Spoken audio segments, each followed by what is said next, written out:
Сайн байна уу бүсгүүчүүдээ?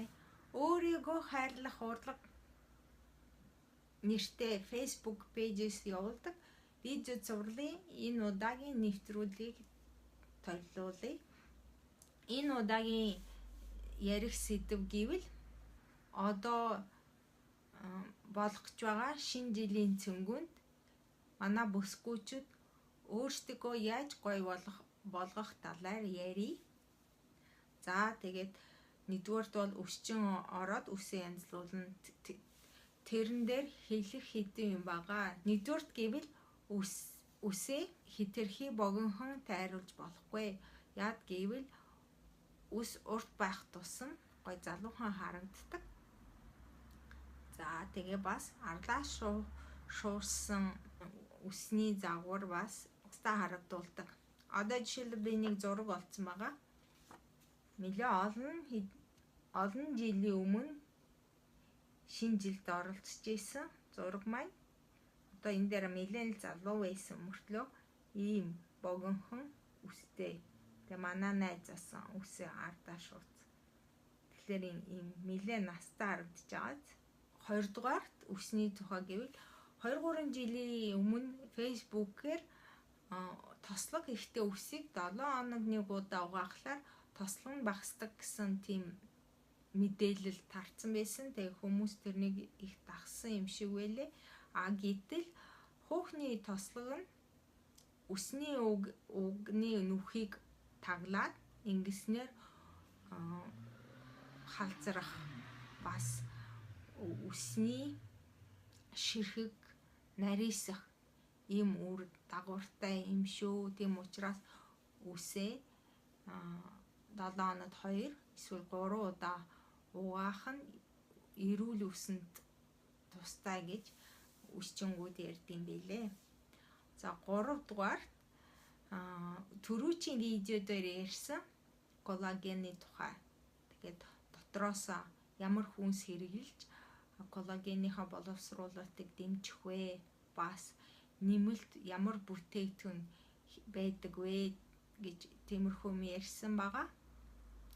Тэгээ та нар түүнийг сонирхвол энэ пэйжээс явуулдаг групп дотор ороод ирээрэй. Бид нэр тэнд хүн болгон өөрийнхөө хэрэгэлдэг коллагены бүтээгдэхүүнийхээ зургийг оруулаад ямар үр дүн өгж вэ гэдгийн тухай ярилцах болон та манай групп руу ороод ирээрэй.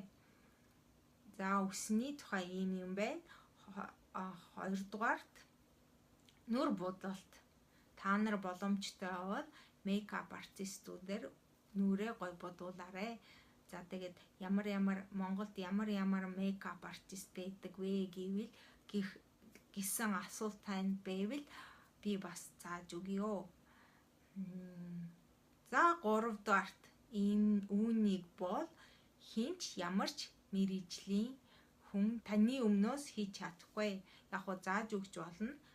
Тэр юу гэвэл илүү жинтэй хүн байвал хэдэн хил хассан илүү гоё харагддаг юм шүү. Тийм учраас та гоёлыг харахын тулд энэ үлдэж байгаа 7 хоног байна уу 14 хоног байна уу энэ дээрээ цөмөр анхаарал тавьж турах арга хэмжээг энэ удаагийн видео дээр зааж өгье гэж бодсон юм аа. За тийм учраас одоо компьютернээсээ бэлдсэн материалаа үзүүлье.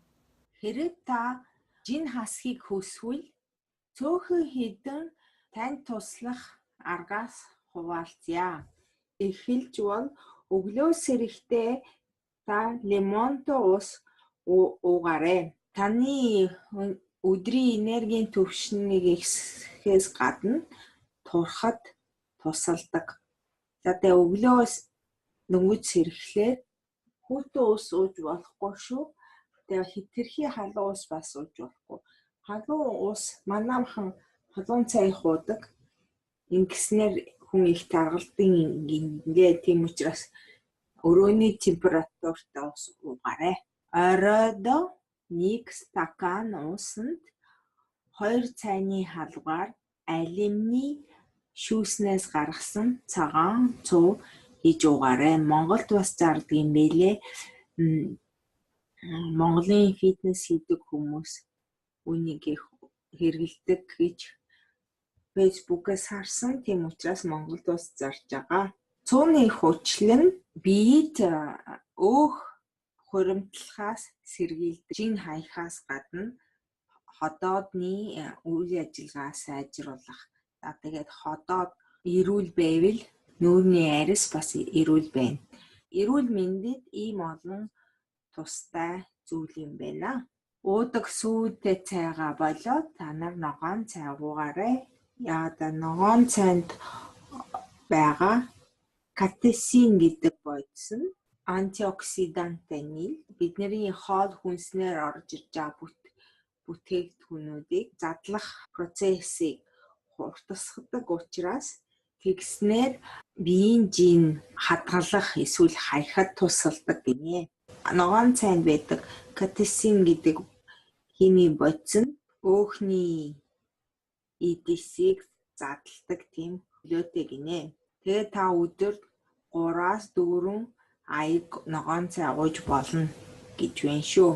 Дараагийн зөвлөгөө гэвэл цагаан гурилаар хийсэн бүтээгдэхүүнээс татгалзах. За жишээлбэл цагаан талах, печень, кекс, паста, пицца.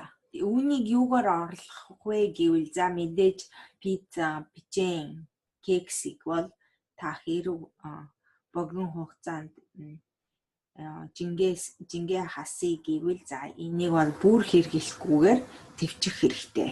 За тэгээд талхыг бол хар гурилан талах хэрэглээрээ. За тэгээд паста. Гурилгүй хоол идэх гэсэн шүү. Будаатай хоол идэж болно. Эсвэл зүгээр махтай ногоотой хугараг идэж болно. За дараагийн зөвлөгөө хоолныхаа тавны хэмжээг багасгах. Хүн ингээд том тавг тавиад тэрэндээ жоохон хэмжээний хоол хийхлээр хоол нь цадах тэр мэдрэмж тархинд үүсдэггүй. Тийм учраас та жижигхэн тавган дээр хоолоо хийхлээр яг тэр хэмжээгээр таны тархинд би хоолоо бүтээсэн гэсэн мэдрэмж төрдөг гэж байна. За тийм учраас та тавныхаа хэмжээг багасгаараа. За дээрэс нь хэлэхэд эмэгтэйчүүд бол 30 нас хүрсний дараа эрэгтэй хүнээс илүүгээр метаболизм гэдэг хоолны боловсруулах тэр процесс удаашрдаг. Тийм учраас эмэгтэйчүүд 30-наас гарсны дараа их даргалдаг. За тийм учраас бид нар хоолныхаа порц дээр их анхаарах хэрэгтэй. За дээрэс нь хүн 22 нас хүртлээр хүн өсдөг. Ясан өндөр бол. Тийм учраас өсвөр насн дээр хүн энэ амьдралынхаа хамгийн их иддэг порц идэх ёстой. За тэгээд 20, 25 наснаас хойш порц аль болох багасгах хэрэгтэй. Яг бол бид нарт тийм олон калори биед хэрэггүй байдаг. Тийм учраас та аль болох бага хэмжээгээр идэж байгаарэ.